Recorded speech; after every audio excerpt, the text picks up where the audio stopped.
Keep on pushing. Keep on pushing. I've got to keep on pushing. I can't stop now. Move up a little higher. Some way or somehow. 'Cause I've got my strength, and it don't make sense not to keep on pushing.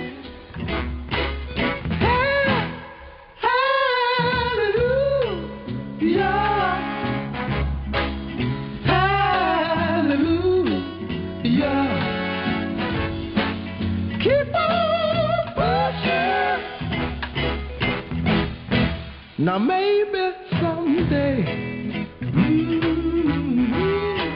I'll reach that higher goal. I know I can make it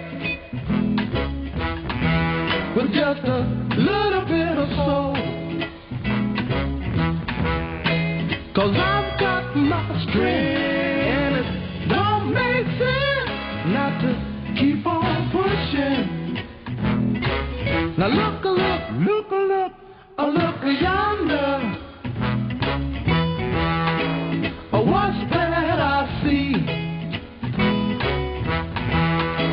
A great big stone wall stands there ahead of me. But I've got my pride, and I'm moving on the side and keep on pushing.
Till I'm gonna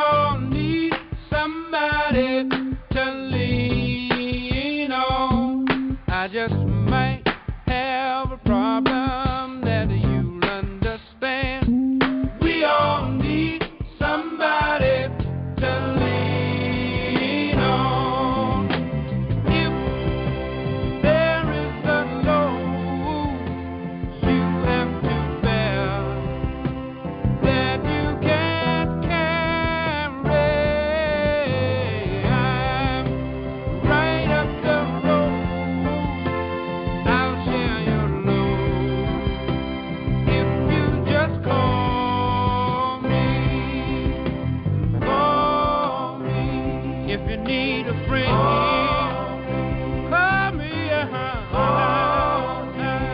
If you need a friend, if you ever need a friend, call me. Call me. Call me. Call me. Call me. Call me. Call me. If you need a friend.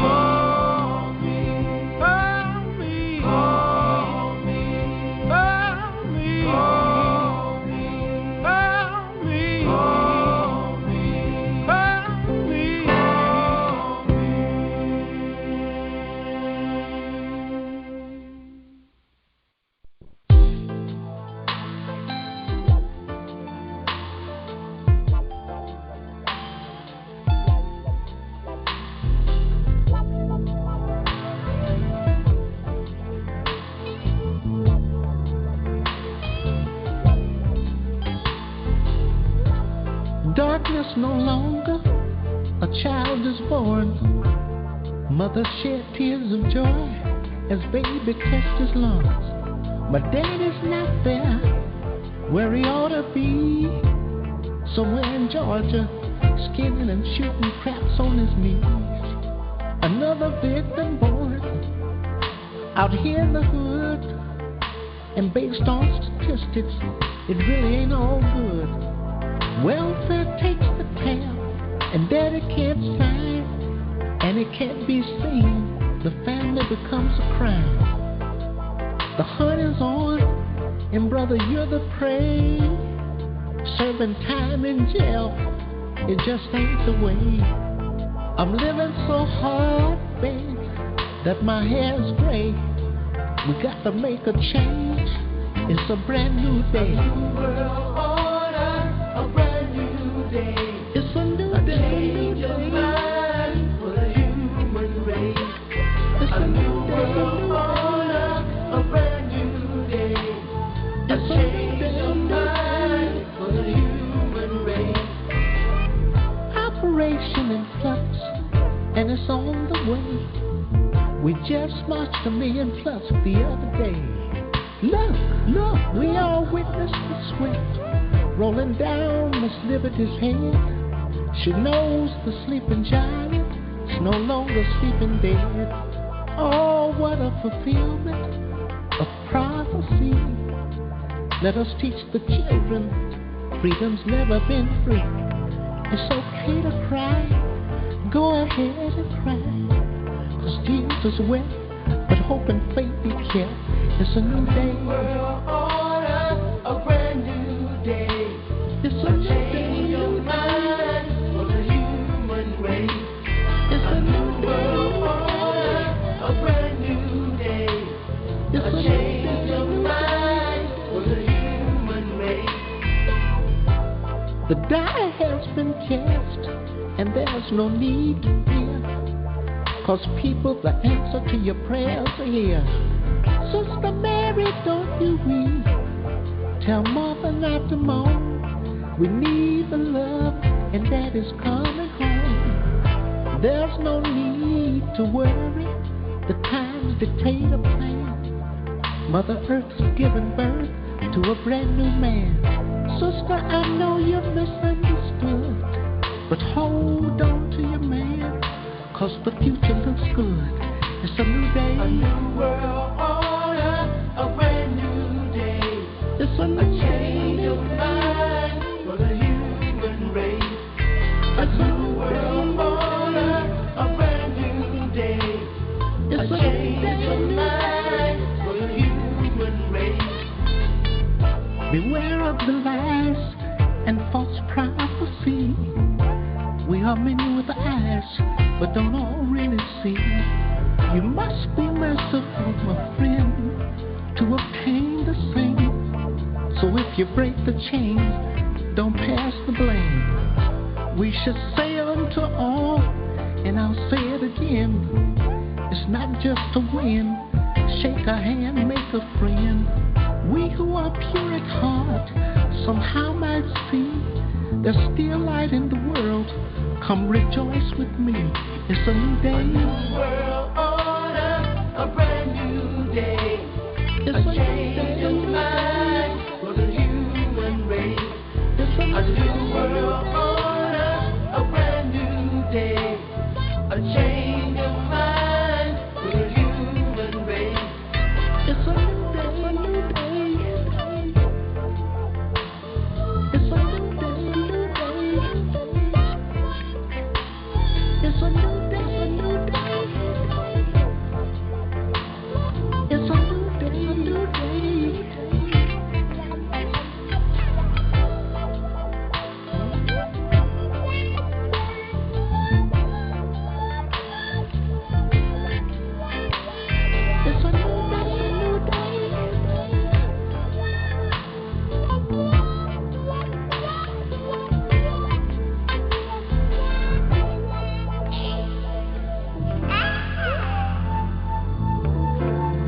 Yes, brothers and sisters, it's really a brand new day. A brand new day this day afternoon. On Nosh is a new power. I hope everybody is doing fantastic. And I hope that the week coming up is going to be a great week for you. The lineup that we have this is going to be a continuation of the video that we got through about halfway, telling us about the case, the International Court of Justice that France went against the United States of America. And in that case, it identified exactly where the United States of America is located. And from there, they went into to expose other information that the average person did not know. And it's time for the average person to know. But before I continue on with part 2, I want to play 2 videos that I don't believe I played before. If I did, I don't remember. But it sets the atmosphere. It sets simple of America and how we, as melanated people living here in what they now call America, have always experienced. We know that there's something wrong with how they're treating us here in America. We've been fighting for our civil rights for Lord knows how long. We've been fighting for equality for Lord how long. We've been trying to hold the United States of America accountable for what they represent. Land of the free, home of the brave, the Declaration of Independence, the Pledge of Allegiance, all that America say that it is. But in reality, we, as melanated people living here in America, know that it's not. And so it's time to expose America for who it really is. And these videos from a Muslim brother outside of America who recognize America for what it truly is. He knows what we know from the very beginning. And he does a good way of comparing America to being in an abusive relationship. And then the other video, he correctly makes the assessment that America shouldn't even be on, should be one of the members of the United Nations. Makes mockery of what the United Nations was created to do. And so before I play those videos and then continue to play part 2 of the video that I played last week, I would like to give out the disclaimer. And the disclaimer is this. Me and Coach T are not professional investors, nor are we tax planners, politicians, politicians or statesmen. What we are concerned individuals who know the importance of being involved in those activities and with people who are involved in those activities, and the knowledge that comes from being involved in those activities. We definitely know the importance of that. And we dedicate our time each and every Sunday to convey this knowledge to the people who tune into Knowledge is the New Power. And so it's a topic, unfortunately, exposes a lot that we, as melanated people, as so-called black people, are not exposed to. And there's a reason why we're not exposed to this information. Because on the financial tip, where Coach T spends most of his time, they don't want us to be competent financially. Because that means that the money that they get from us because of our incompetence in finances, they won't be able to get that money. They won't be able to get that money any longer because we have become competent in that particular field. Well, in the political arena, it works the same way. All the political advantages that they have because of having the knowledge in that particular field, well, when we become politically astute and competent, they will no longer be able to take advantage of our ignorance in that particular field, in the political arena. So both those areas, the knowledge, new power focuses on, financial and political, to bring us to speed those two areas.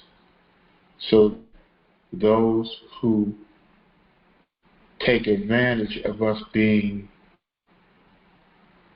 in competent areas will no longer be able to do so. And so, yes, it's an area, as I said before, an area that we are definitely weak in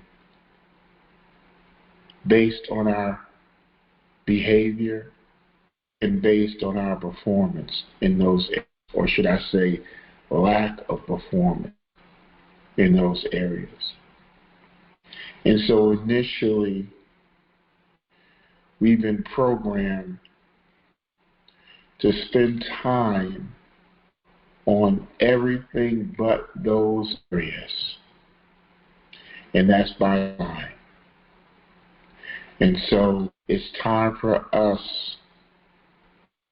to realize that and to do what's necessary to make the paradigm shift in those areas so that we will no longer be taking advantage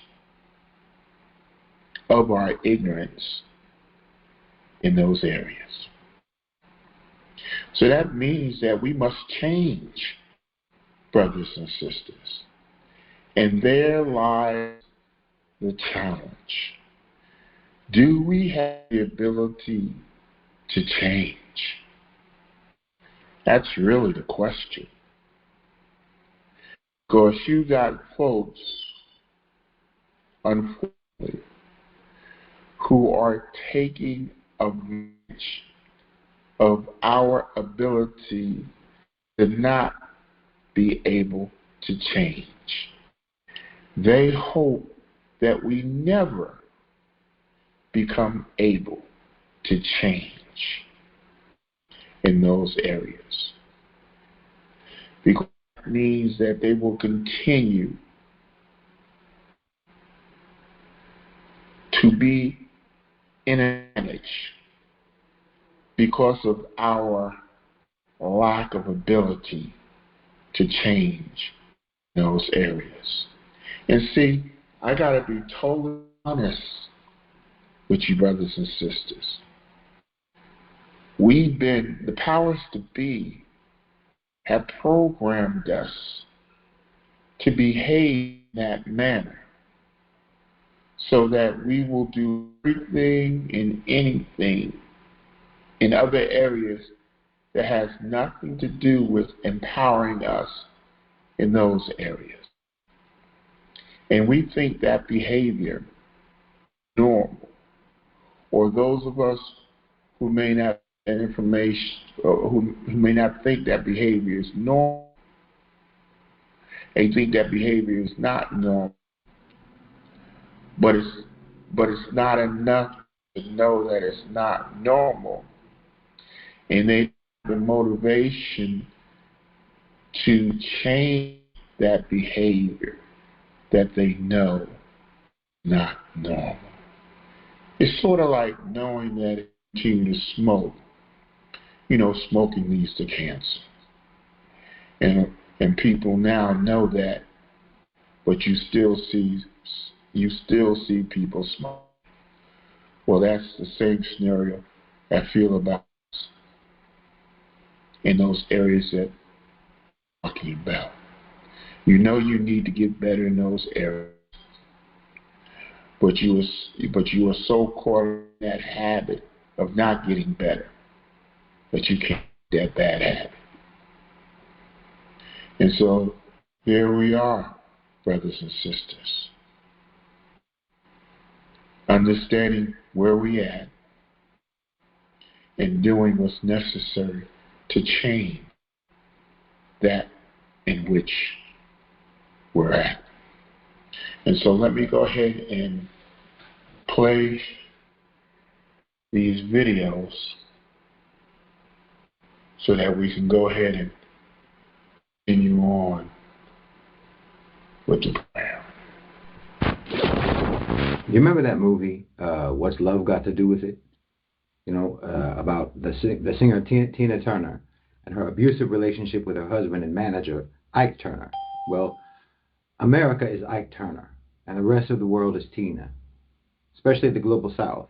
In the beginning in that film, Ike Turner is this cool, handsome, charismatic man, business savvy, charming, with some degree of talent. But he sees much greater talent and potential in Tina Turner, and so he parasitically leeches off of her talent, giving himself a status and a lifestyle that he could never achieve on his own. And of course he does this through manipulation, bullying, abuse, and violence. Well, that's America to a T. The talent, potential, and of course the resources of the global South have made America and the West in general rich. And it's made them have a status and a lifestyle that they could have never achieved on their own. And they have used manipulation, bullying, abuse, and wholesale violence to maintain their control and their access to those resources and talent. And just like in the film, Tina Turner starts off with a high opinion of Ike, just like the global South used to have a high opinion of of America and the West. They believed that they were civilized and advanced, efficient, talented, savvy, and so on, cool and charismatic. There was a tremendous amount of goodwill towards the United States and towards the West, in spite of the continuous abuse and domineering control. Just like a battered wife who tells herself that her monster of a husband actually means well, that he has a good heart, that he loves her, tells herself that the abuse is probably her fault.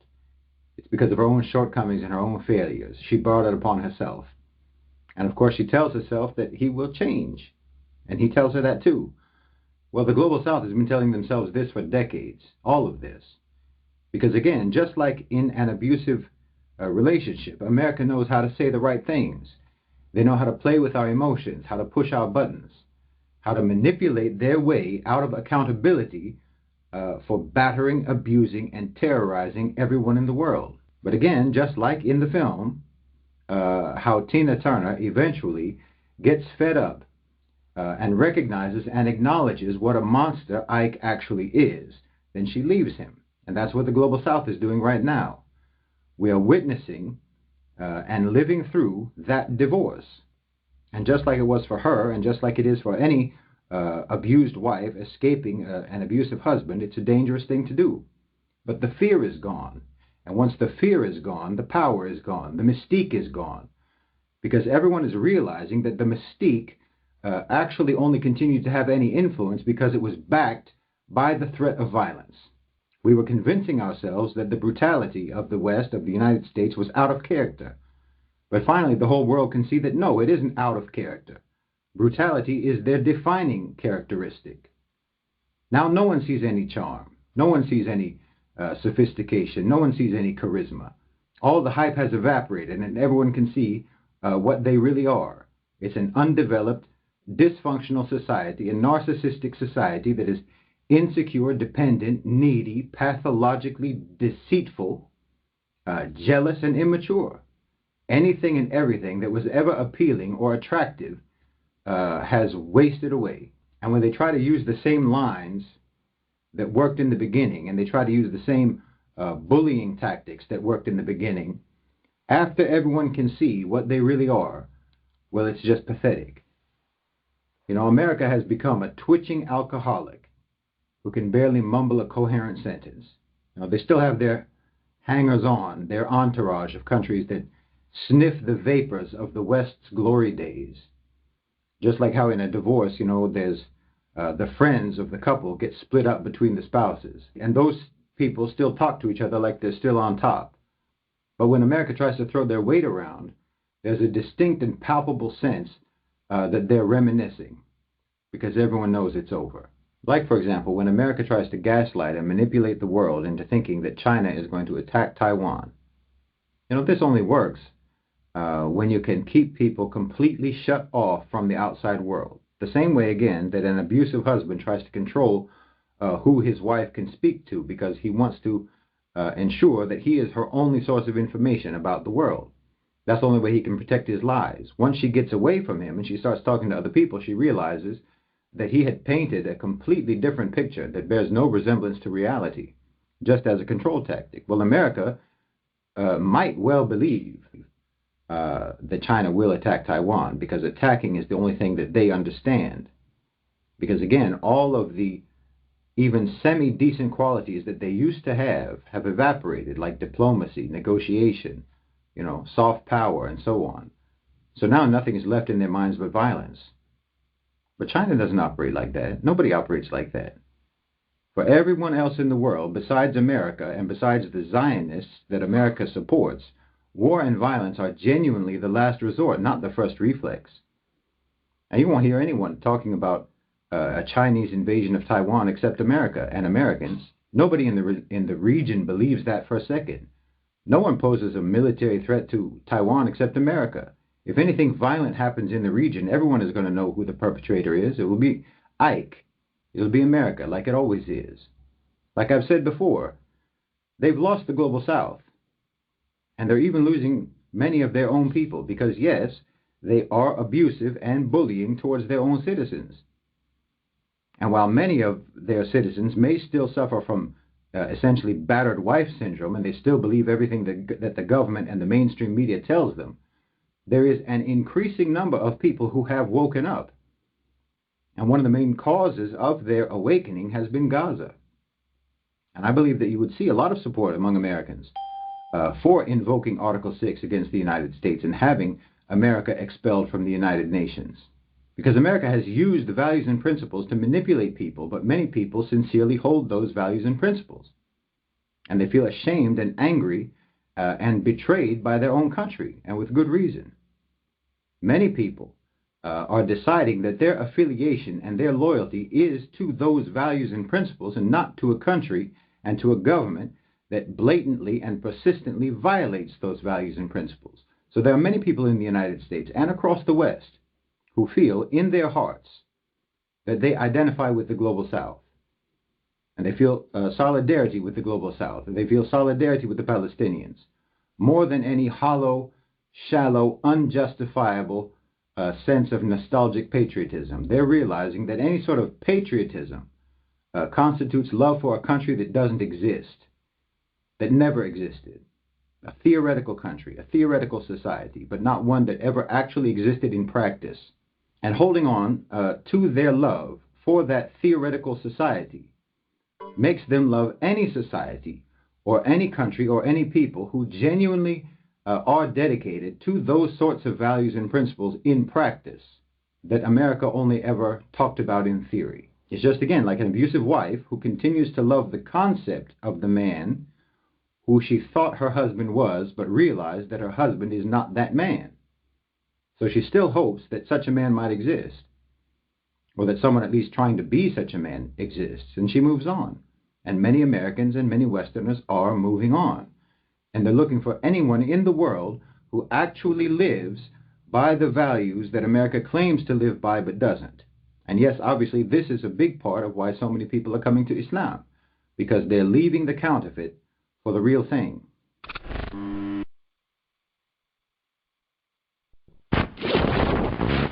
America's impunity has to end. It's gone on for way too long, for far too long.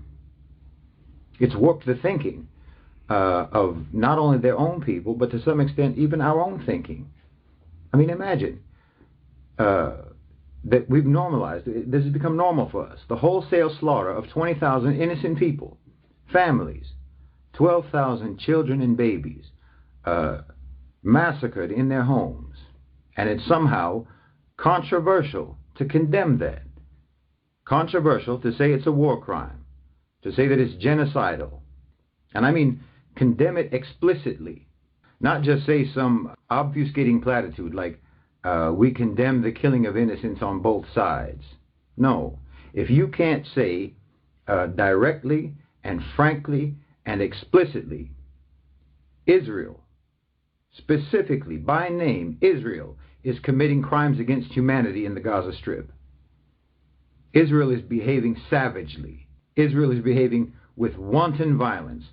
And not only does it have to be stopped immediately, but every member of Netanyahu's cabinet needs to be put on trial.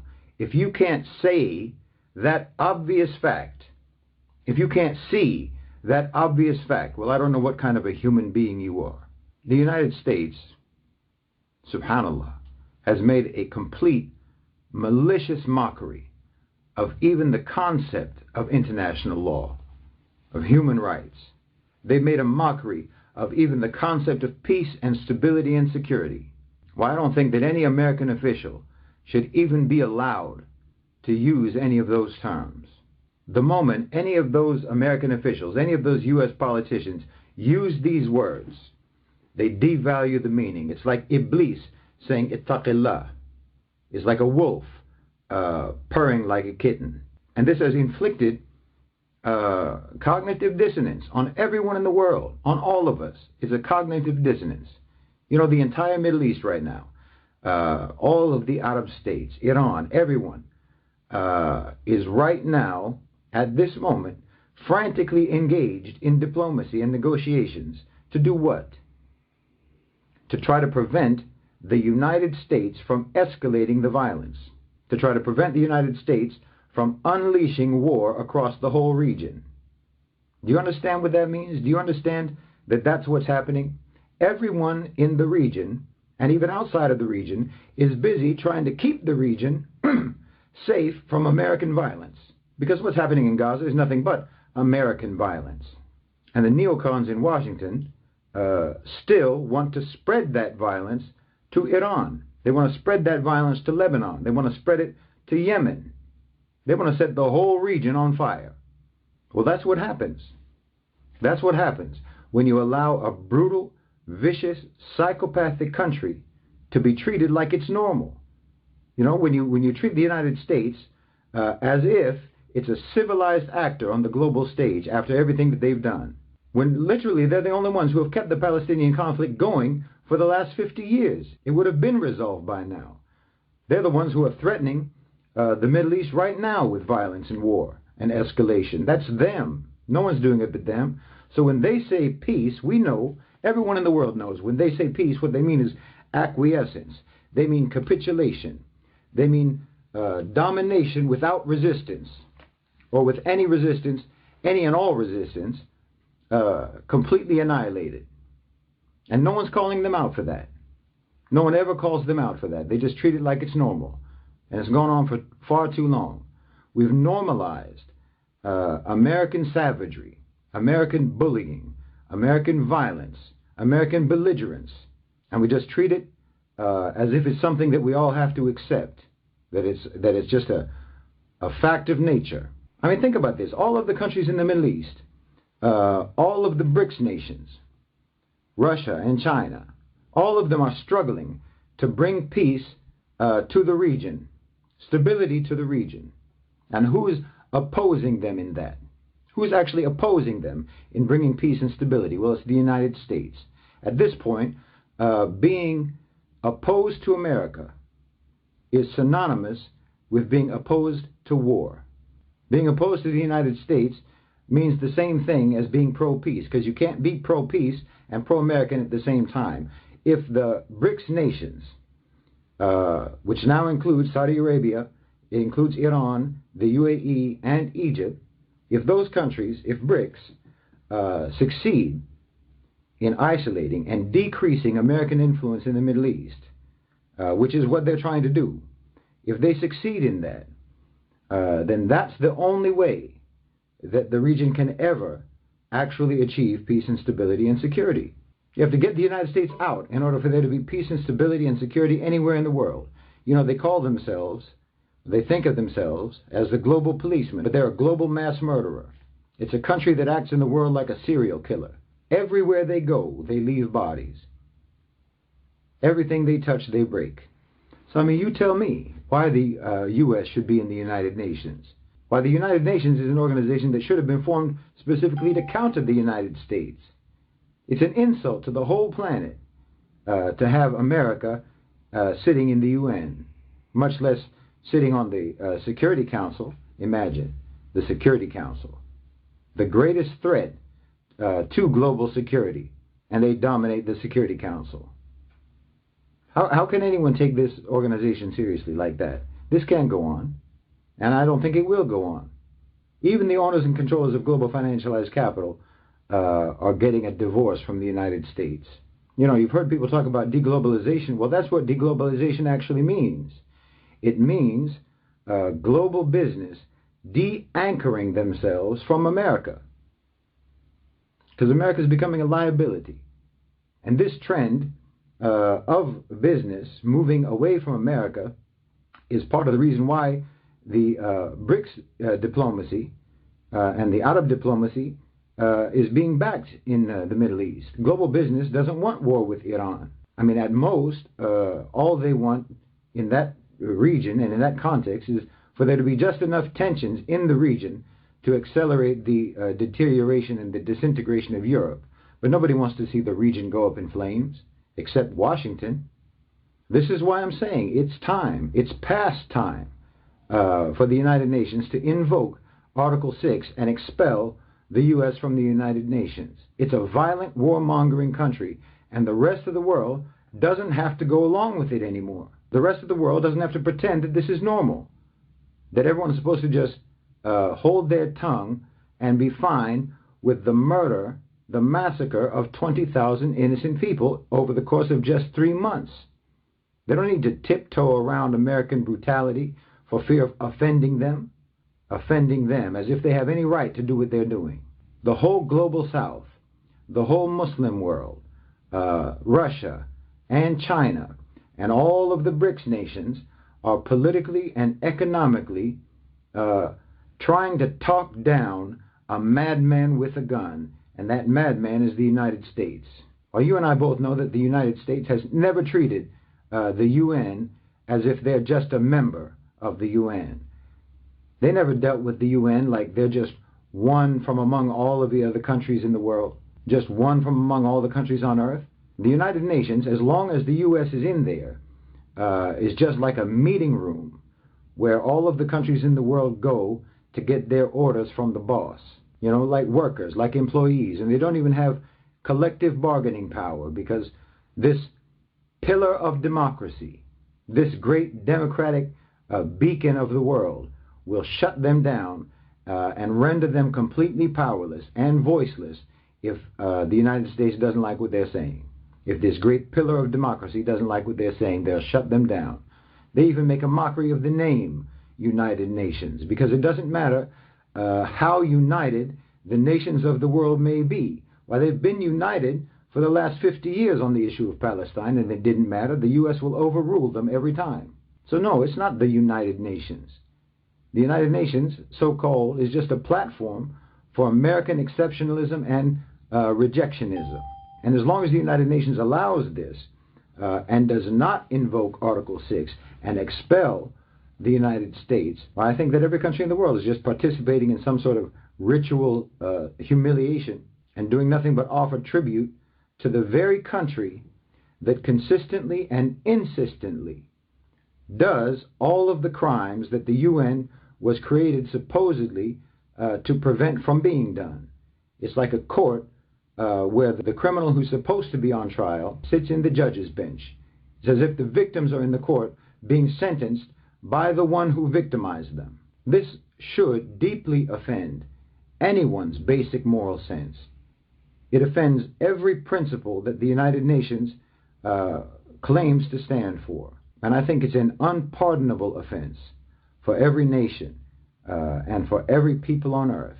And it's not like they don't have the protocols. They have the protocols, and they have the mechanisms to do something about it and to put it to an end. And that's exactly what they need to do, and they need to do it now.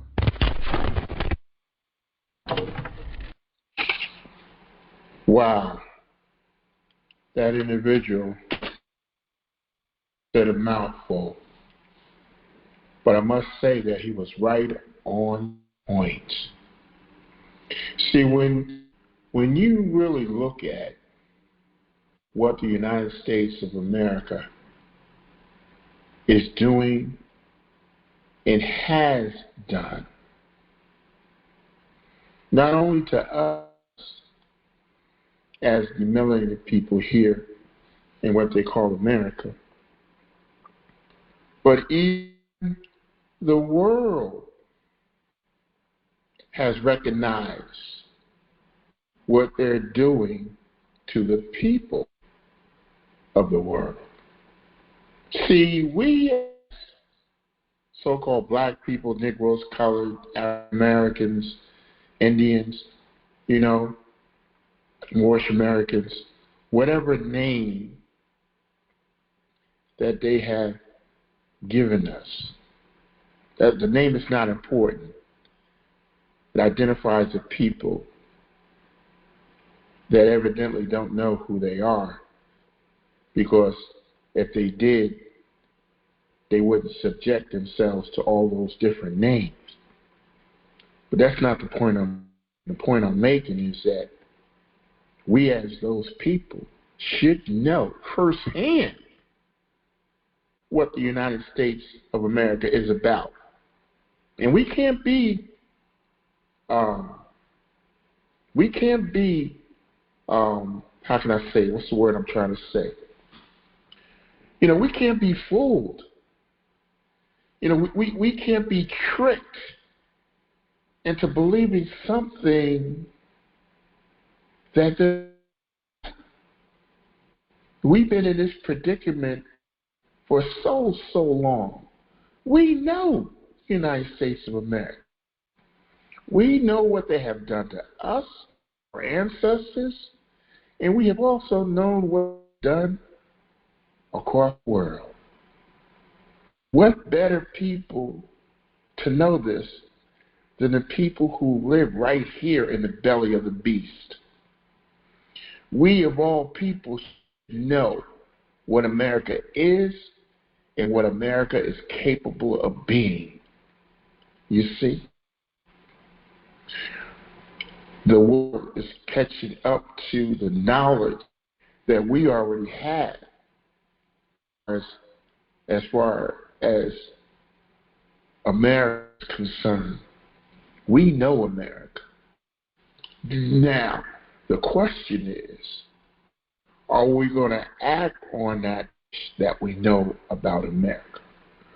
Or will it be what that brother described so fantastic about a battered relationship? Are we going to act like the person that was battered in a relationship and deny the abuse of being a battered person?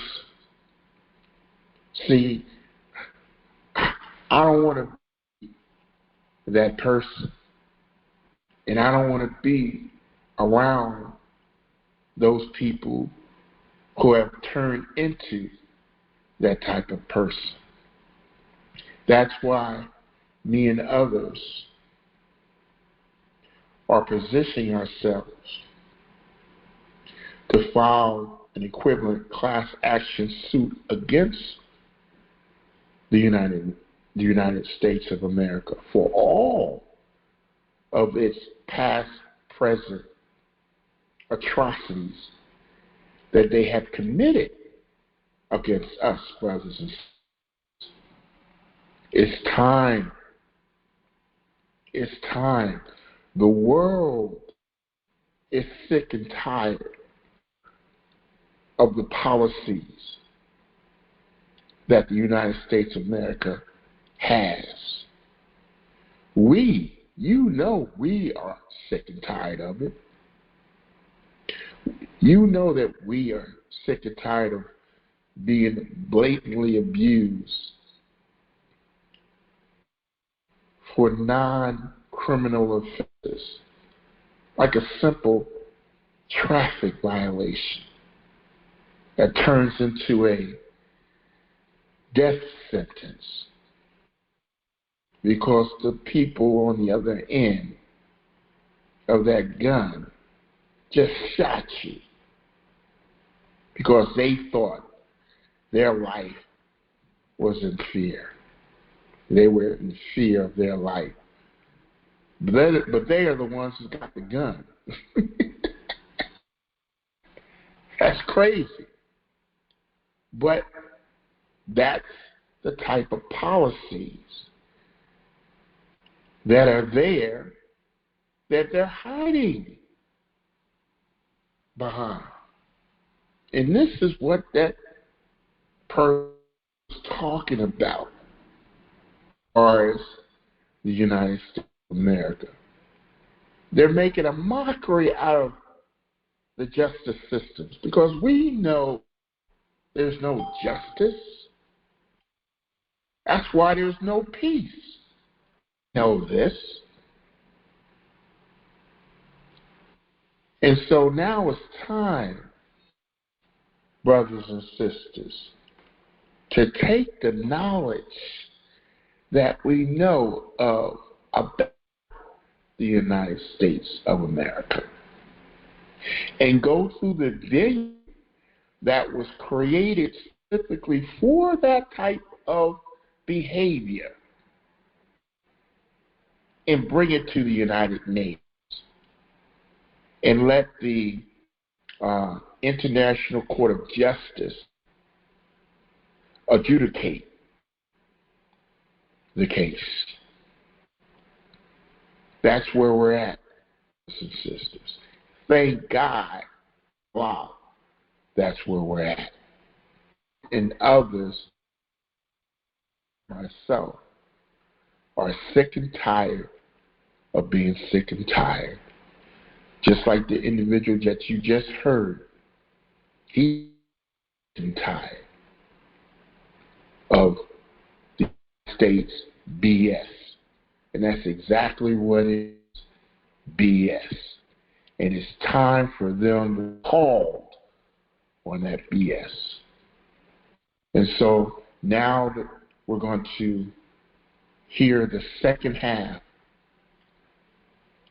of the video that I played last week, which is about France bringing up charges against the United Nations, bring up charges against the United States of America about us, the Moroccan Moors, us who don't know our true identity. France is speaking up for us because of the fact that we're so, what's the word? Acquiescent, the behavior that we exhibit, that we need France to speak on our behalf because we have become that, how could I say it? We have become that. We have been so abused in this relationship with the United States of America that we can't even speak for ourselves. The United States of America has controlled us by way of their educational system or institutions that we don't even know our true identity. That's where we're at, brothers and sisters. And so now it's time for us to speak for us. We don't need France or anyone else to speak for us. We are the mothers and fathers of civilization. That's the blood that runs in our veins. We are parents. They are the children. They are our children. They are here because of us. We're not here because of them. And we can never forget the relationship we have. We will always be the first. No matter how hard they try to brainwash us into believing that we're not the first, that we didn't, that are the people who were the first ones circumnavigated the 7 seas. That's who we are, brothers and sisters. We are the people who form the Moroccan Empire that spans this globe. That's who we are. We are the ones who civilized the world. That's who we are. But we are also the people who have forgotten who we are, who have allowed our children, as in respect to time, and who came first and who came after. We allowed our children to trick us into believing that they are the parents and we are the children. And so that's why we're in the predicament that we're in now. And that's why we are filing the equivalent of a class action suit against the United States of America in the International Court of Justice for that and other atrocities that they have committed against us. And so this video, the second half of this video, I'm getting ready to play, give an example of France's way of bringing or holding the United States of America accountable for what they have done to us. But now, brothers and sisters, in 2024, it's us as white Moors to hold this country that calls itself the United States of America, which is actually in the land of Morocco. That's how backwards we have become. We allowed a foreign government, people who came from Great Britain as foreigners, coming over to this land, right? And creating the 13 colonies, only to become what we call now the United States of America. And we have allowed them to change the name of this land, the land that was way before they got here. Not only the land, but the people was here way before those 13 colonists came over here and colonized this land. True, that's what's been happening. And they were so successful, not only colonizing this land, but also in colonizing the indigenous people that is on this land, colonizing their minds, you see. And they were so good at it that they took it abroad and tried to do the very thing that they were able to do to us here in this neck of the woods. They tried to do it around the world. And that's what that individual was talking about. He referenced Israel and he referenced Palestine. What Israel do to Palestine is what the United States has done to us as Moroccans. Let's stop being fooled, brothers and sisters. It's all of how the United States of America and other European states have tried to colonize the world, just as they have, unfortunately, up until this point, successfully colonized us here, what they named America. But it really is Morocco. It's part of the Moroccan Empire, as truth been told.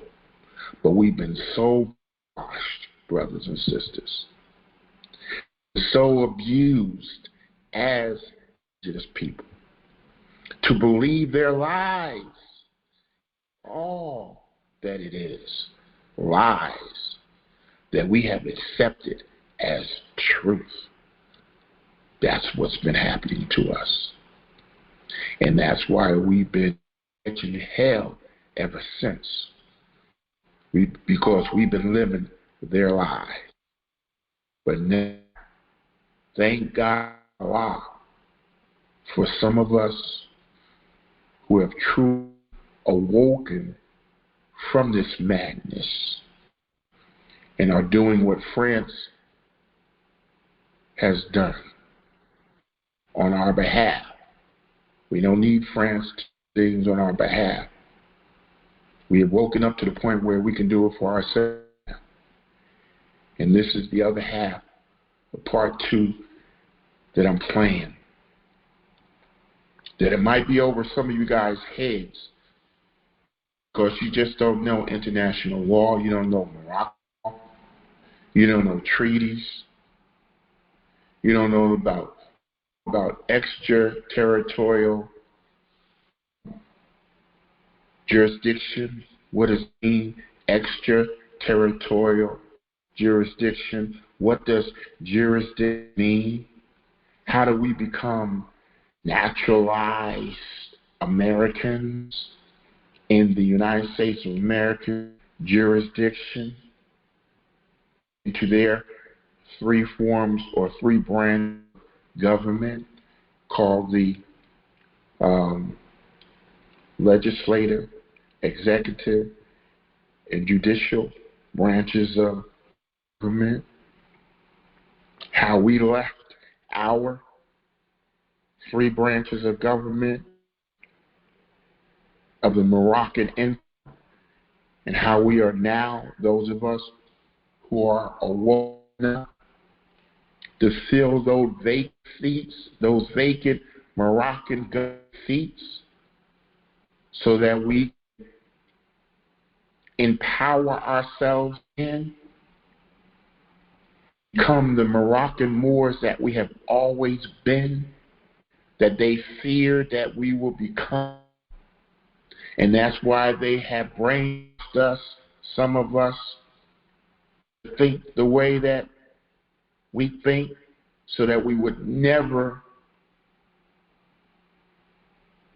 what's the word I say? That we would never have the sense to be able to govern ourselves, that will always be governed by them. That's what this is all about, brothers and sisters. How can children, how can a child govern the parent?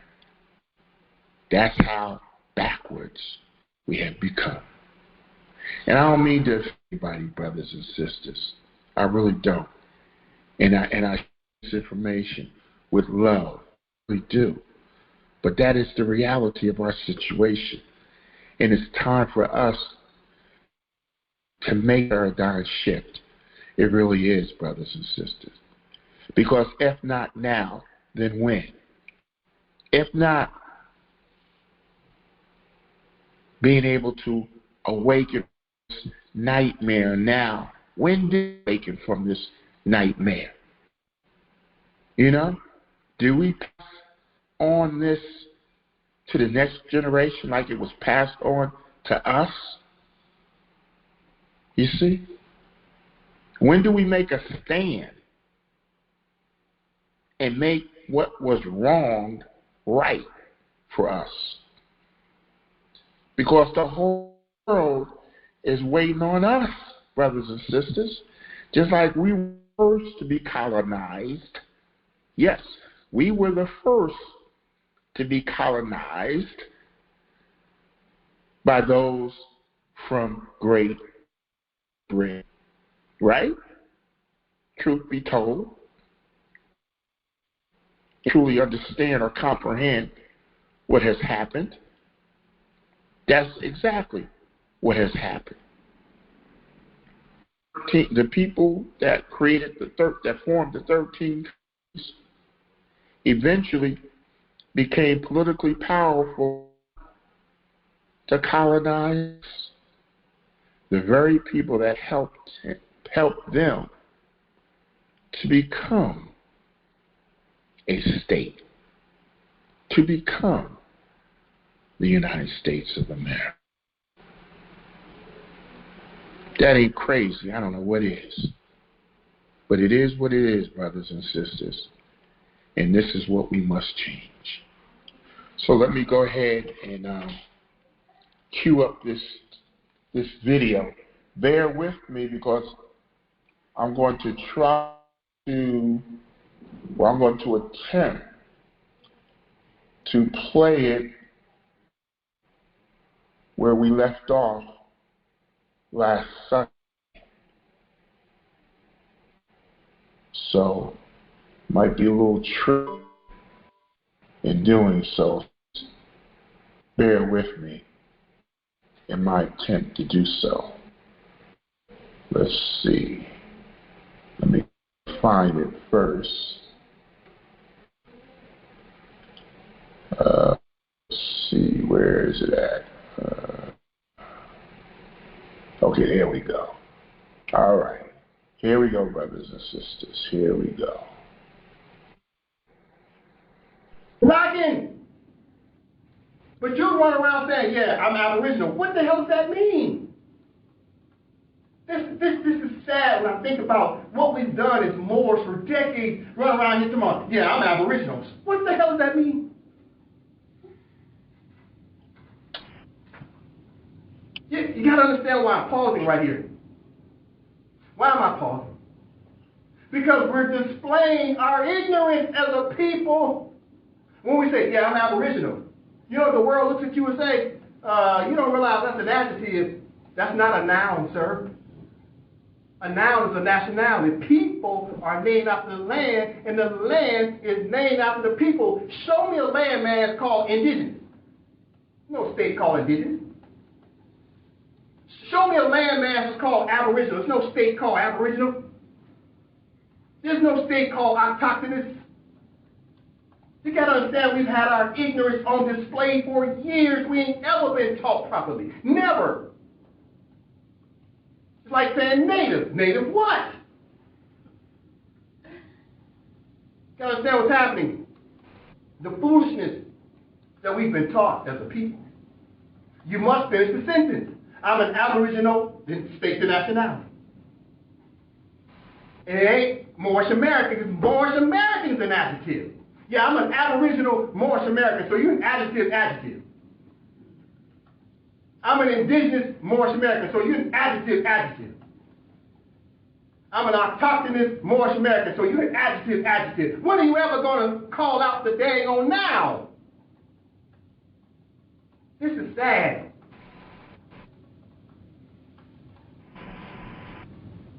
Go to topic, brother. Get back to the point.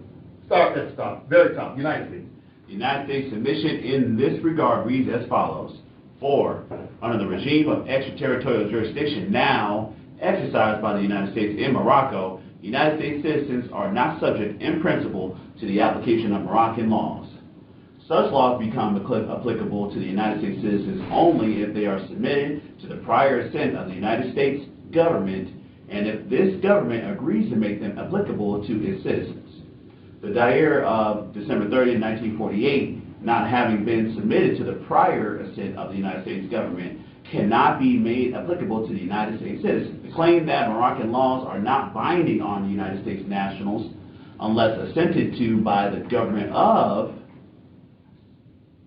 the United States is linked with the regime of capitulations, and it will not be necessary to repeat the considerations which have already been discussed in dealing with consular jurisdiction.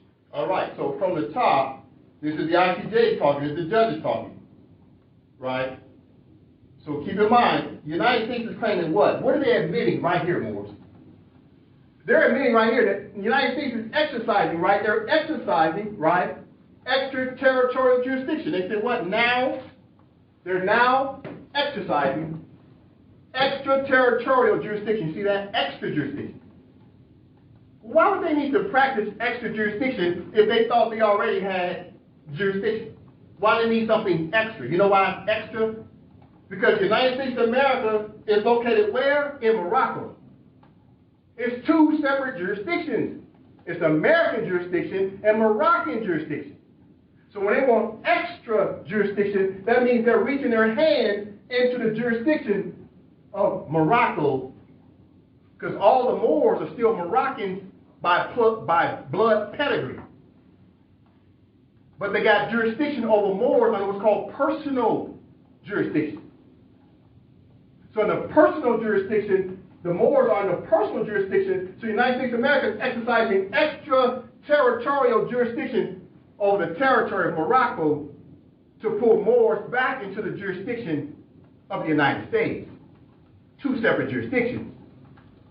And they're saying right here, they're admitting it, now exercising extraterritorial jurisdiction in Morocco.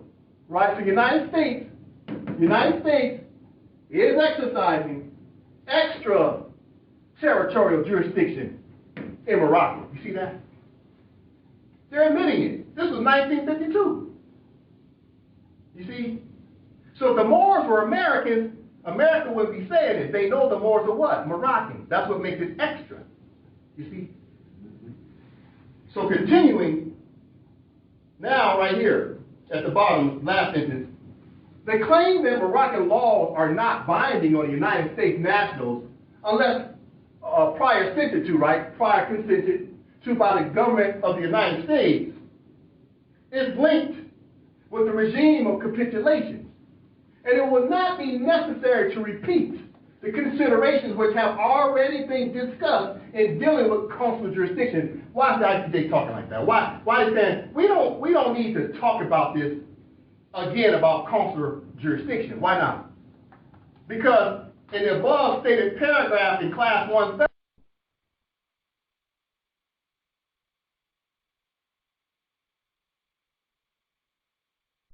has started.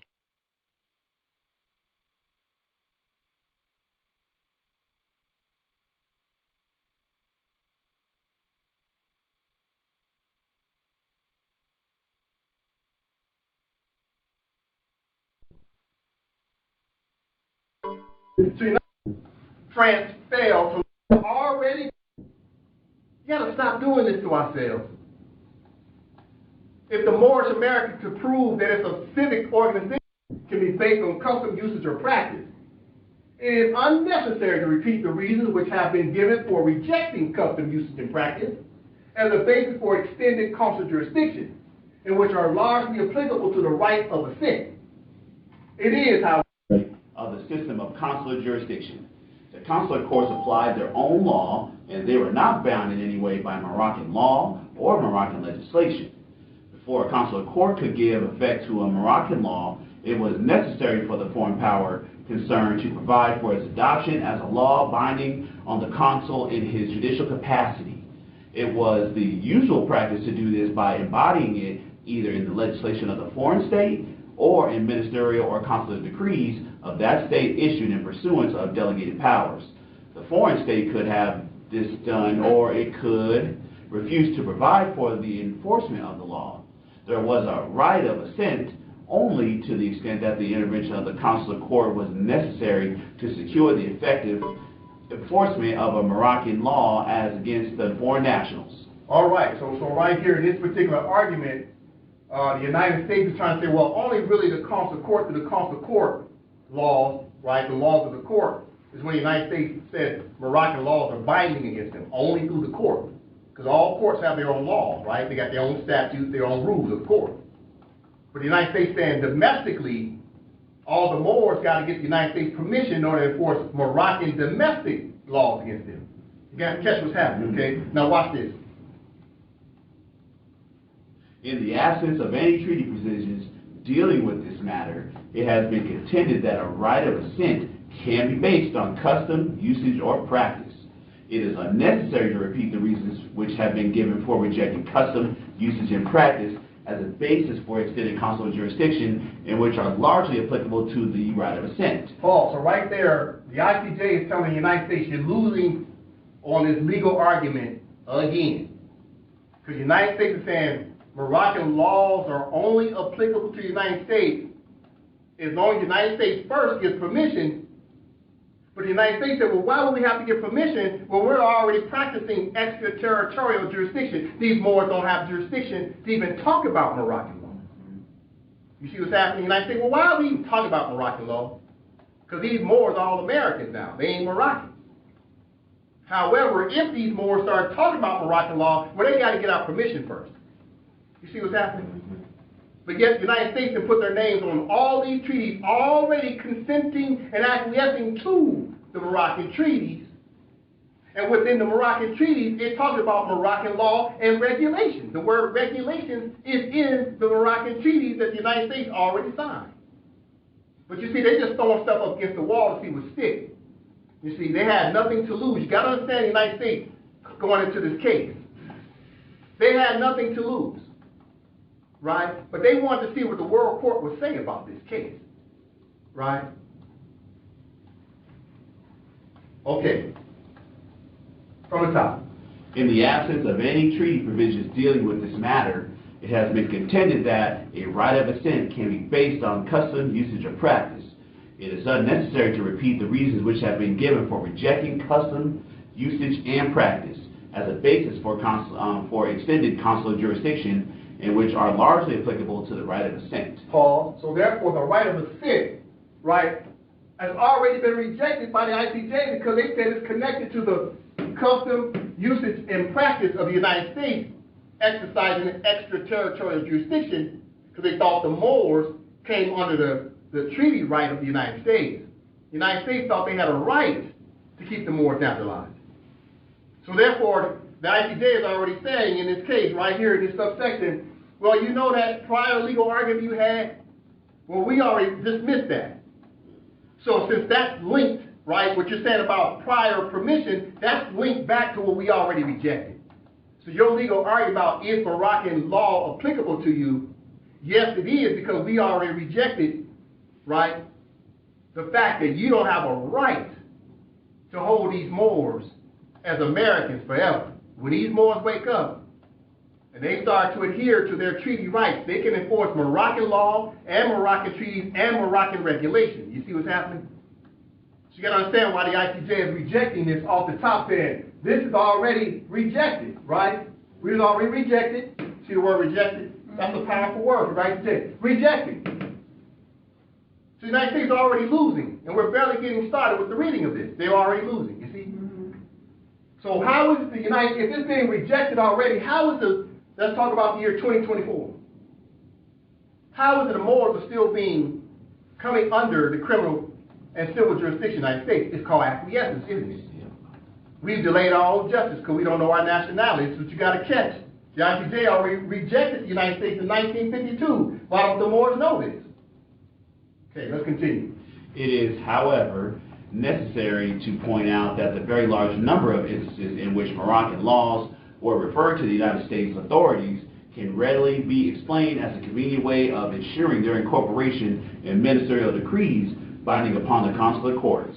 In that way, and that way only, could these laws be made enforceable as against United States nationals so long as the extended consular jurisdiction was being exercised. All right, so what's happening here? So the ICJ said, you know, a lot of people have been trying to enforce Moroccan laws against the United States.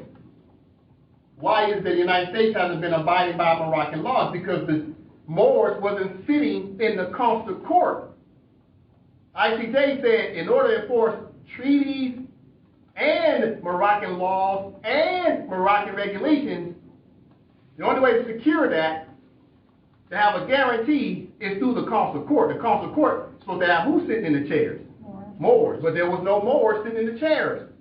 See how the ICJ is exposing something here? It's called Illuminati secrets.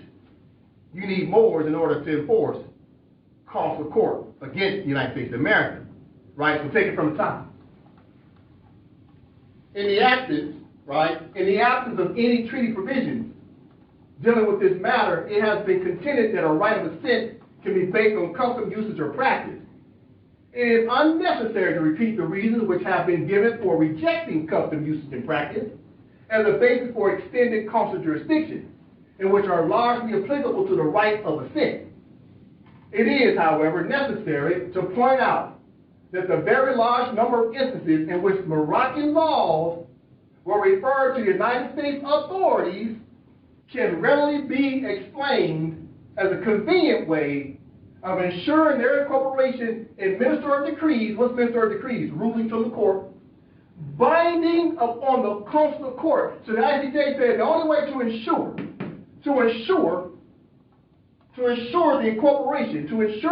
the incorporation of Moroccan laws is binding upon the consular courts. So guess what? The United States was getting away with all that mayhem, all because the Moors wasn't sitting in consular court.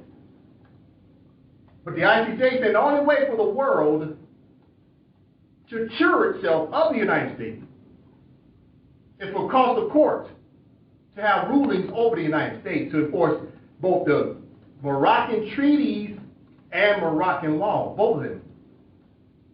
So the United States was fighting to keep the Moors subjugated to Americans because these Moors have a right to become Moroccans again. Now the Moroccans consider what? The consular court. See, the whole world knows just because of this case alone who has the sovereign independent jurisdiction over the United States of America and over the United States and over the several Union states of the United States of America. ICJ has known this for a long time. The world knows this. They're waiting on the Moors to wake up. Consular courts. The Moors run around here faking it, talking about they got consular court. You ain't got no consular court. You haven't even followed the instructions of the Treaty of Madrid of 1880, Article 15, paragraph 1, to consent back to a Moroccan state government, not your own self-appointment. Moors run around talking about, yeah, man, see, I'm the consul general, and I'm the consular court, and I'm the legislator. You wearing all the hats of government. The foolishness. This is ridiculous. We got to stop doing this. All right? Let's finish this last sentence. Get back to the point. So the ICJ says what? In that way, right? In what way? Once it's binding upon the consular court to issue a ruling, in that way, and in that way only, could these Moroccan laws be made enforceable as against United States nationals, so long as the extended consular court jurisdiction was being exercised. You see that? How can consular court ever have jurisdiction if the Moors don't have no constitutions? If you don't have a constitution, you can't set up a state. If you don't have a state, you can't establish consular court. Without the state, there's no consular court. But you can't establish a constitution because you don't even know your dang own nationality. You gonna say your nationality is an adjective? Can't do it. So this whole time, since 1952, they've been waiting on the Moors to enforce laws against the United States. The United States is going to do whatever they can to stop the Moors from doing what? Having their Declaration of Independence, writing their constitutions, and trying to enforce Moroccan laws and Moroccan treaties against the United States, because they already know what the ICJ said in 1952. They said, it's over, buddy. It's over. As soon as these Moors wake up and stop acquiescing, it's over. And how can the Moors enforce their rights? Consular court. Now let's pause right there. Once the Moors enforce their rights through consular court, guess what? The ICJ is already expecting the Moors to show up at the ICJ, right? At the ICJ, the International Court of Justice. Why? Because they already know the United States ain't going to act right. They know the United States is going to be a bad actor. They know the United States is going to be doing something regarding use of force, right? Acts of aggression, threats and breaches against Moroccan laws, Moroccan treaties, and against international law. The ICJ is waiting on the Moors. This is what we got to understand. We got backup right there. That's why we're going through this. It's the charter. And through the charter, we talk about chapter 14 of the ICJ has already made a ruling against the United States. And when these Moors wake up and they enforce their rights through consular court, it's binding. And if you don't adhere to the consular court order, these Moors got a right through the charter, Article 94, to bring their dispute to the United Nations Security Council, General Assembly, special committees, even potentially even the ICC, International Criminal Court. You got to see what's happening. But the Moors have to check the boxes first, right? All right, let's get into the details. Now the ICJ is going to break down three problems, right? Problems and solutions. They're going to break it down. Okay, from the top. No. The problem arises in three ways, which must be considered separately. The first is in cases where the application of a Moroccan law to United States nationals would be contrary to the treaty rights of the United States. In such cases, the application of Moroccan laws, whether directly or indirectly to these nationals, unless assented to by the United States, would be contrary to international law, and the dispute which might arise therefrom would have to be dealt with accordingly to the ordinary methods for the settlement of the international dispute. These considerations apply to the decree of December 30th of 1948, which the court has found to be contrary to treaty rights of the United States. All right, so from the top, it says the problem arises in three ways. The ICJ talking. The problem arises in three ways, which must be considered separate.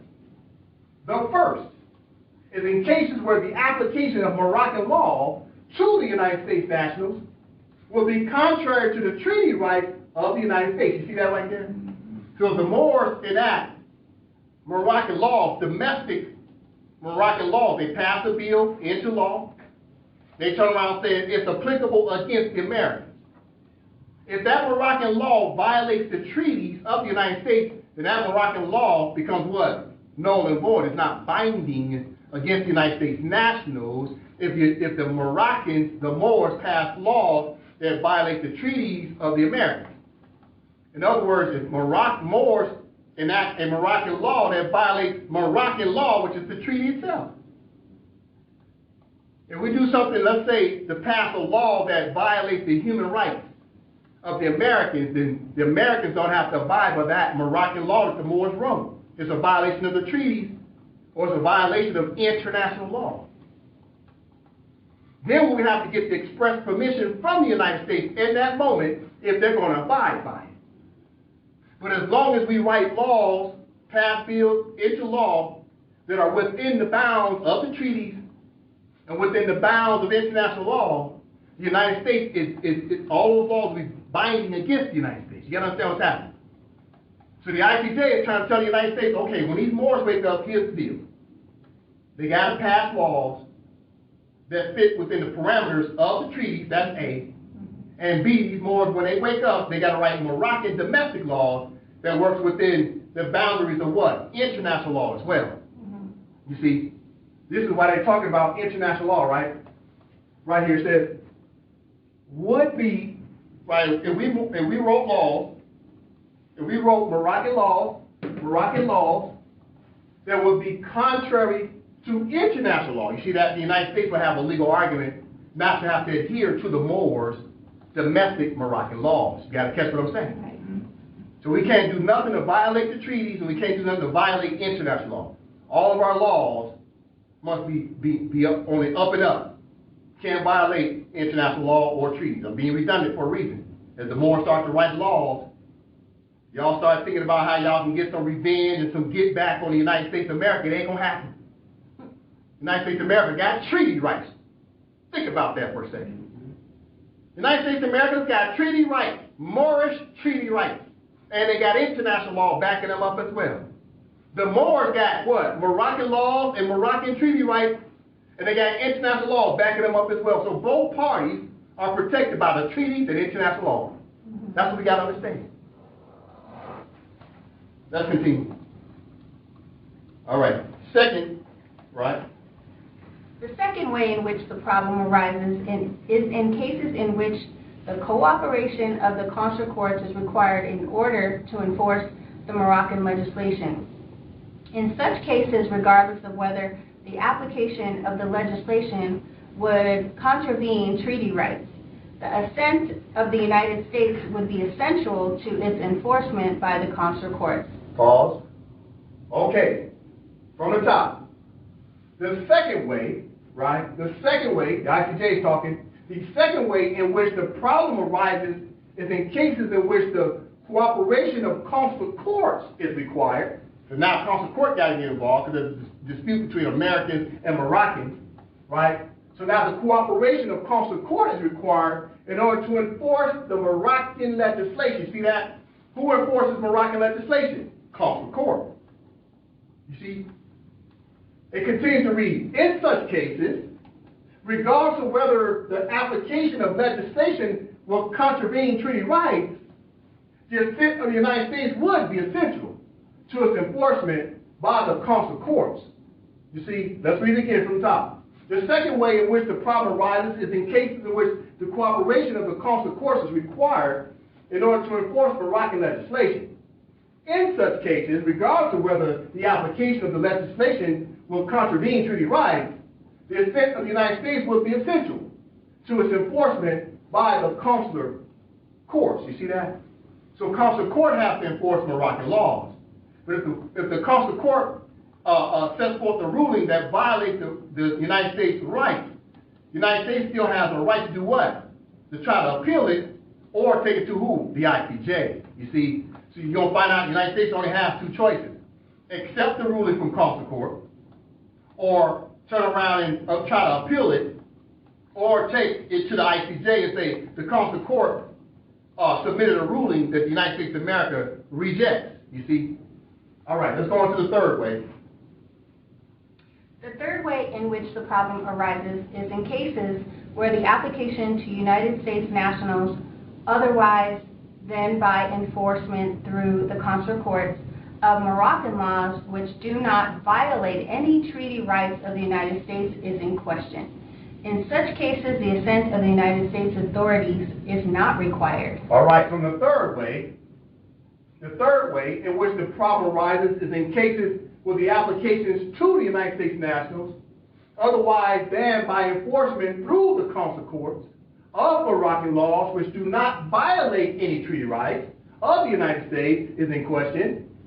In such cases, the assent of the United States authorities is not required. So guess what?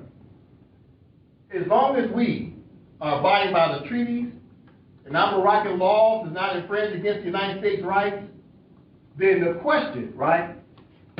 The question of us making our laws applicable against them can't be questioned. Right here, this last sentence says, in such cases, the assent, right, the prior permission of the United States authorities is not required. You see that? It's not required for us to get their permission to enforce Moroccan laws. We don't need to get permission to take them to consular court either. You see what's happening? So, if the United States has a problem, they got to take that dispute to the ICJ, just like with us. Early on, during decolonization, we're going to have problems with the United States. Guess what we got to take our dispute to next? The ICJ. But later down the road, let's say 5 years from now, 10 years from now, when the United States has a problem with our consular court orders, now they're going to have to take us, Moroccans, to the ICJ. You see, it's going to flip. Because the United States know they're about to come, they about to come under the rulership of Moors, you see. So they're going to be taking us to the ICJ as well. Moors got to prepare themselves for that, right? We'll be the respondent, and the United States of America will be the claimant, you see. They'll be the plaintiff, we'll be the defendant, so to speak, right? So check out this last one. Go. Accordingly, and subject to the foregoing qualifications, the court holds that the United States is not entitled to claim that the application of laws and regulations to its nationals in the French zone requires assent. All right, okay, now, Moors, you got to understand this word French zone means Empire Morocco, right? The Moorish Empire, that's what French zone means, right? Okay, go from the top again. Accordingly, and subject to the foregoing qualifications, the court holds that the United States is not entitled to claim that the application of laws and regulation to its nationals in the French zone requires its assent. All right, so this is very powerful. This is the ICJ is ending this, right? Now at the end, this is the ruling. It says, accordingly, and subject to the foregoing qualifications, right? You see this word foregoing, right? Qualifications. The court holds that the United States is not entitled to claim that the application of Moroccan laws and Moroccan regulations to its American nationals in the Moorish Empire requires its prior permission. You see that? So we don't have to get the United States prior permission to do anything.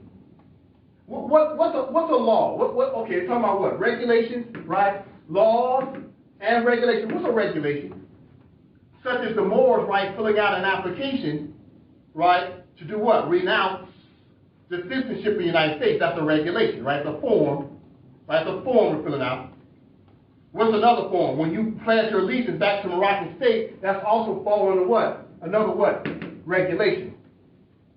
So we're abiding by laws, which is the treaty law, Treaty of Madrid, right? 1880, Article 15, paragraph 1, that's treaty law. Then the Moors established other additional Moroccan laws and regulations, such as the forms. Those forms are protected under what? Moroccan laws, you see? So what happens right here, right? So right here, the United States is not entitled to claim that we need to get their permission. Right, so that's the end of the reading for this particular subsection, okay? All right, so but what's happening? All right, let's go a little deeper. Let's go a little deeper. What's happening? We're talking jurisdiction. The United States is fighting over what? Jurisdiction. They want jurisdiction over Moors. But when the Moors wake up, we got a right to what? to have entitlement of jurisdiction over the United States of America and over the United States and over the several union states and over all the American nationals. So the Moors end up what's called territorial jurisdiction and personal jurisdiction.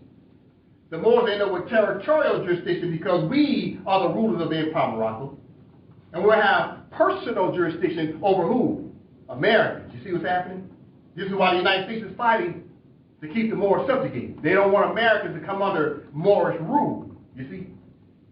So what's happening up here? What do I have up here? Okay.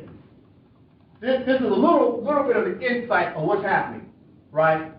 Once we start to enforce our rights through Moroccan laws and the treaties and regulations, here's what's happening. Okay, so at the top, this is about the Empire of Morocco. Over here to the left, this is about our Moorish states. And over here to the right, it's about the United States of America, the United States, and the several union states, okay? So three different parties, okay? Empire of Morocco, that's one party. Second party is the Moorish state government. Third party is over here to the right, that's about the United States of America, the United States, and the several union states, okay? So from the top, all right, Nova. The Empire of Morocco is the sovereign independent state. The head of state is the office of His Majesty the Sultan. The Sultan rules over the Moxen and all foreign states in Morocco. Pause. Okay.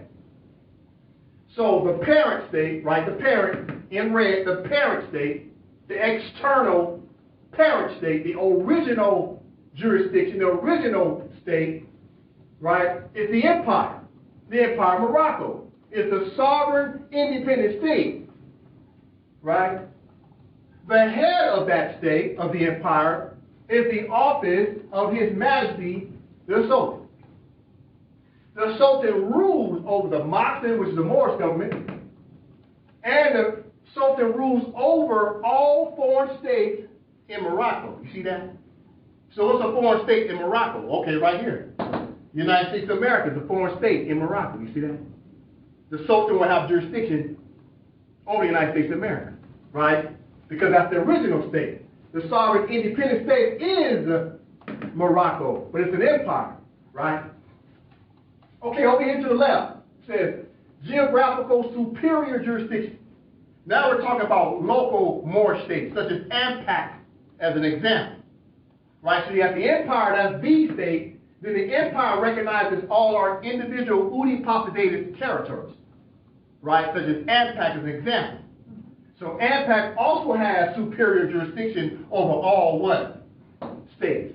Because all these states in the Empire of Morocco. So the Moors supposed to be the sovereign authority over the United States of America. You see? Okay, so over here. Geographical superior jurisdiction. AMPAC Moorish state government has the Udi Posadas territorial jurisdiction and personal jurisdiction on behalf of the Empire State. The receiving state of AMPAC has subject matter jurisdiction over the United States of America, the United States, the chartered state of Colorado, and its local municipalities without prejudice to the original jurisdiction of the Empire State of Morocco. All right, so what's happening here? The parties must be known. So the Empire of Morocco has the original jurisdiction, and then it recognizes each of the Moorish governments in each of the territories under Udi Posadas juris, right? So the Moors have territorial jurisdiction over each one of the territories, such as over Alabama, Mississippi, etc., right? So in this example, I'm using AMPAC, right? Allodium Moorish Praetium Ante Colorado, right? So it says, geographically speaking, right? Geographically speaking, AMPAC has superior jurisdiction within our borders, right? But we're working off of the jurisdiction of the Empire of Morocco. They work hand in hand, you see? All right, so where do we learn that? Okay, go back to that downstairs of 1906. We got to look at the reference point, right? Okay, Article 2 of the Act of Stairs. It says, the police shall be under the sovereign authority of His Majesty the Sultan.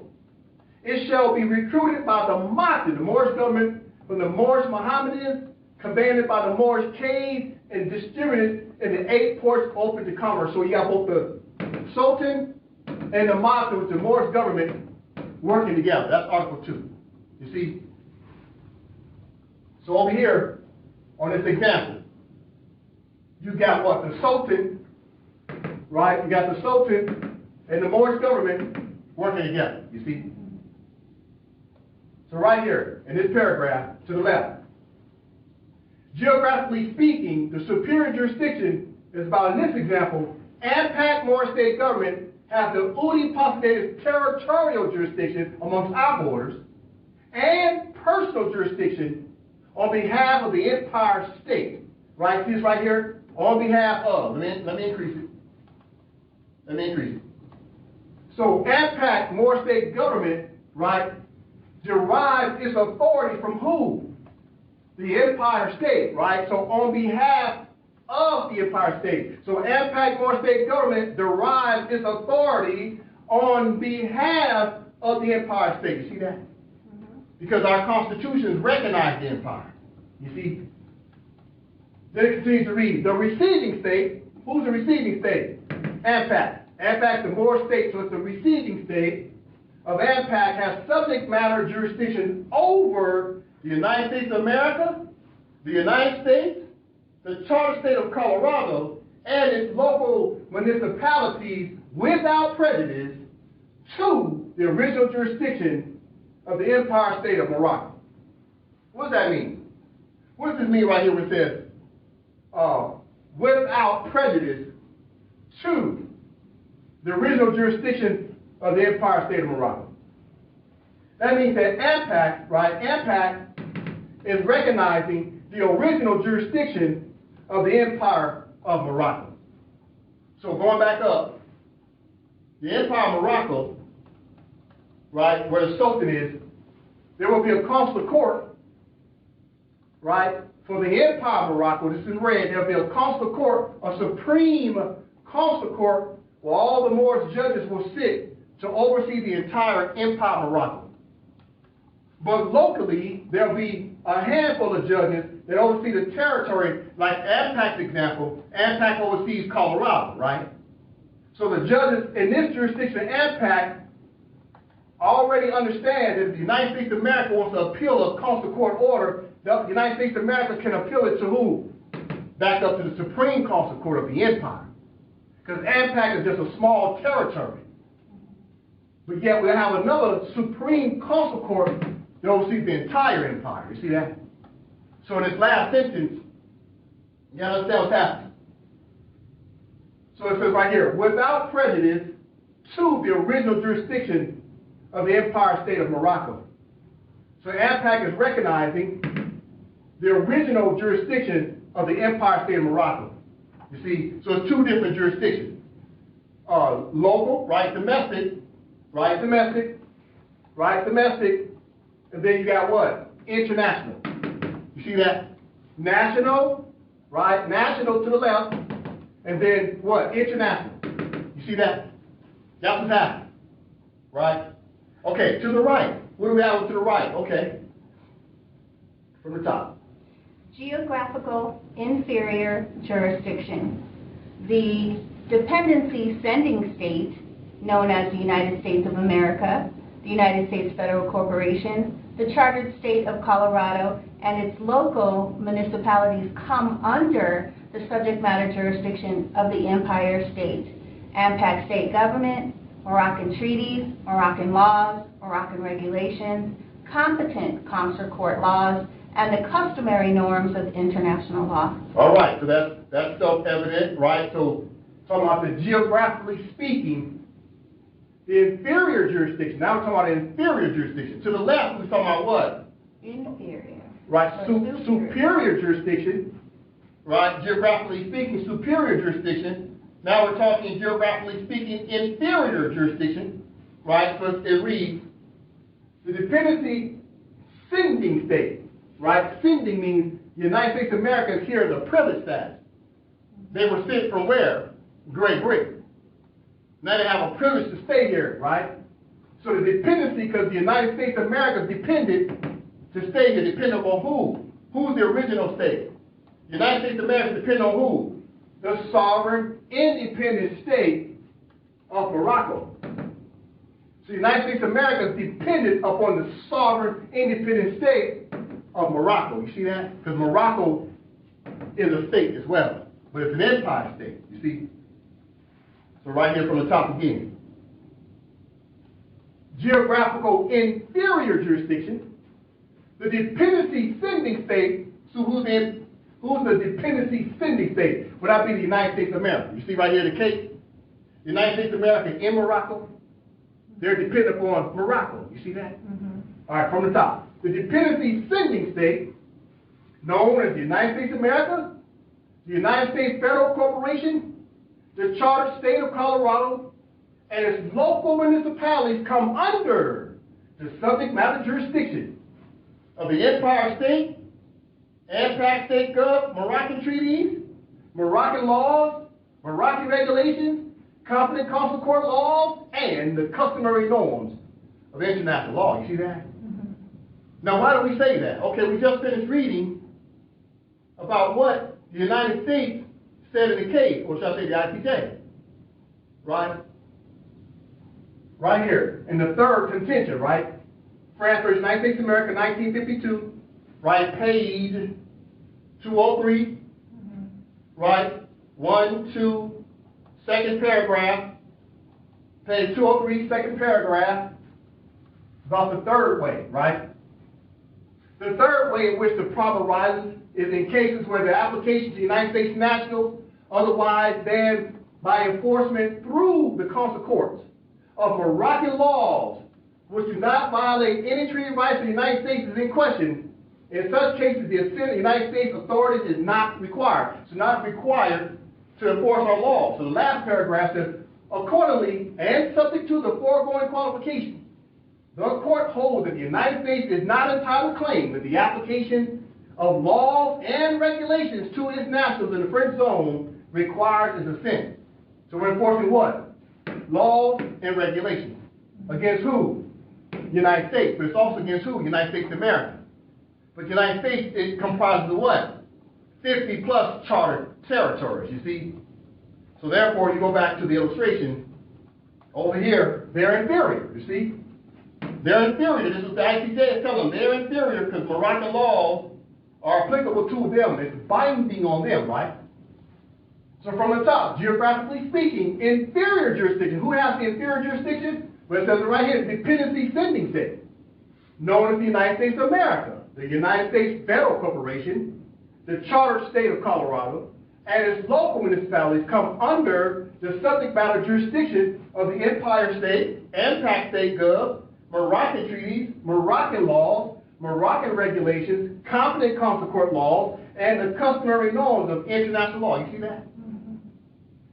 This is just based upon what the ICJ said in 1952. Just that simple. You see? This is what Moore's got to take away from this, right? So Moore's going to get a snapshot of that. That's fine. All right, let's take a look at the summary. And we'll start wrapping it up to the next class. So we're going back to the summary, okay?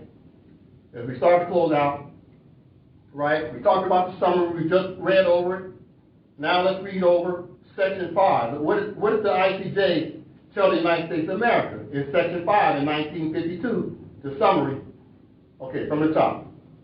5. Unanimously, the United States had contended that its nationals were not subject, in principle, to the application of Moroccan laws unless these laws have received the prior assent. There is, however, no provisions in any of the treaties conferring upon the United States such a right linked with the regime of capitulations which can only exist as a corollary of consular jurisdiction, so that if the cooperation of the United States consular courts is required to enforce a law, see 2 and 3 above. The assent of the United States is essential, but subject to this, the contention of the United States is ill-founded if the application of a law to citizens of the United States without its assent is contrary to international law. Any dispute which may arise therefrom should be dealt with according to the ordinary methods for the settlement of international disputes. All right, so it's 2 parts, right? So the beginning part tells you, okay, United States, you don't have a right to say that the Moors got to get your permission. But then the second part says, but if the Moors enact a law that violates your treaty rights or international law, then bring your dispute to the ICJ. Right, so from the top, Section 5 of this summary. The United States had contended that its nationals were not subject in principle to the application of Moroccan laws unless these laws had received its prior assent. There is, however, no provision in any of the treaties conferring upon the United States such a right. You see how they rejected it? Mm-hmm.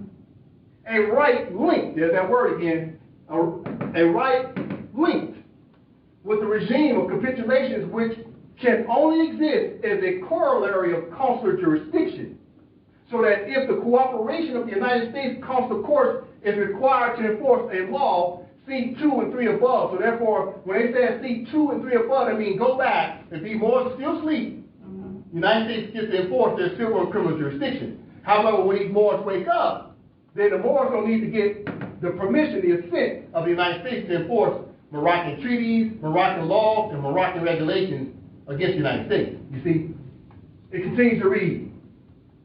The assent of the United States is essential, right? It's essential to do what? If the United States got to operate the consular court. However, if the Moors wake up, it says, but, subject to this, the contention of the United States is ill-founded, right? Meaning when the Moors wake up, if the United States thinks for a hot minute that the Moors can't apply their laws against Americans and the United States authorities, meaning the federal government, the United States Moroccan laws are binding against the FBI. The United States laws are binding against the CIA. The United States laws are binding against police, sheriffs, magistrates, prosecutors, counties, cities, charter states, the federal government, the whole nine, from A to Z. It's applicable against the United States President, the Attorney General, Secretary of State, all of their departments. Moroccan law is applicable against them. And we don't need their permission. If they don't want to abide by Moroccan law, where do we take them? Consular court. It's binding on them through consular court. And by that way and that way only can we enforce Moroccan laws against them as well as Moroccan treaties and regulations. Right? So right here it says, but, subject to this. Right? What's the but about? It's about if the Moors wake up. Subject to this, the contention of the United States is ill-founded. So in other words, the United States can hold on to a limited jurisdiction, but when the Moors wake up, that limited jurisdiction goes away, and the Moors get full powers and effect of their laws. Okay, then it's got this second part. It says, if the application of a law to citizens of the United States without its assent is contrary to international law, any dispute which may arise therefrom should be dealt with according to the ordinary methods for the settlement of international disputes. What is that last sentence about?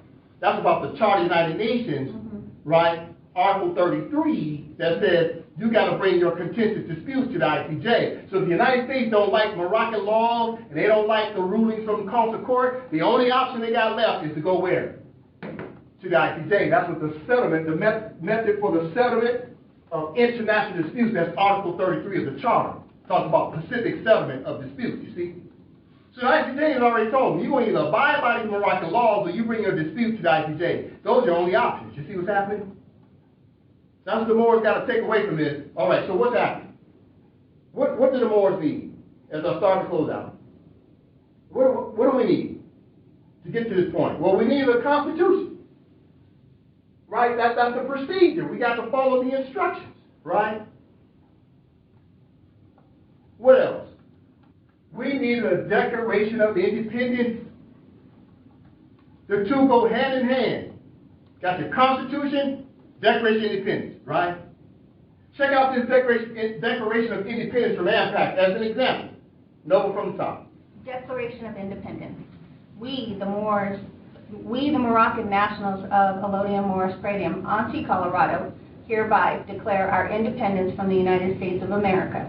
We declare that our modern Moroccan state and its authorized Moorish government hereby reject the United States of America's colonial jurisdiction as being trustees or administrators in the Empire of Morocco. We the Moors shall no longer consent or acquiesce to the political or juridical de facto claims made by the United States District of Columbia or its chartered colonial states in the Empire of Morocco. Whereas we declare our right to self-determination without the prior assent of the foreign United States international organization. Moreover, it is important to note that the term Moroccan, Moorish, or Moor shall mean the same. Also, the term Moroccan government or Moorish government shall mean the same. All right, Paul. Now, there's more to the reading, but we won't read all of it. I just hit some of the highlights real quick. So we've gone over in class 130. In class 131, we're talking about this what? This consent. This consent word, consent or acquiescence. That was about class 130, right? In class 131, we're learning about this word, assent. A-S-S-E-N-T. That's about what? Consent, you see? So in our Declaration of Independence, we're rejecting consent or acquiescence. We're not doing that anymore. We're rejecting what's called prior consent. We just learned about that. The ICJ kicked that out, right? So the Moors in the Declaration of Independence said that we're no longer consenting and acquiescing to the limited jurisdiction of the United States. You see what's happening? But how do we follow that up? We have to follow up with our own constitution based upon our geographical territorial location within the Empire of Morocco, right? This is what Moors got to understand. We got to understand administrative reforms. We got to understand procedure. If we want to decolonize, then we got to do this with a pen, right? Because the pen will put an end to colonialism. I end with that. Islam. You hear that, brothers and sisters? The only way that's going to end colonization for us is us declaiming our Declaration of Independence and refilling Moroccan government seats that we so foolishly vacated because of our acquiescent behavior, and we just didn't know. We didn't know who we are, and to the most part, we still don't know who we are. And that's to the American who are the colonists of which the bottom line is simply this, brothers and sisters, and I'll leave you with this.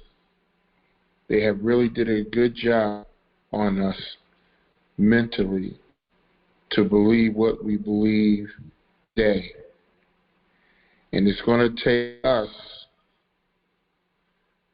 to undo that mental conditioning that they have done to us so that we can begin to be people that God created us to be, instead of the people that the colonists have created us to be. With that, I'd like to end, and I'd like to thank every one of you for taking the time to spend some time with me and Coach T. Immediately following this cast is Positive Impact Sister Deborah, and then immediately following her podcast is The Health Man by Brother Abdul. Again, thank you, and I love you, and there's nothing you can do about it. Bless.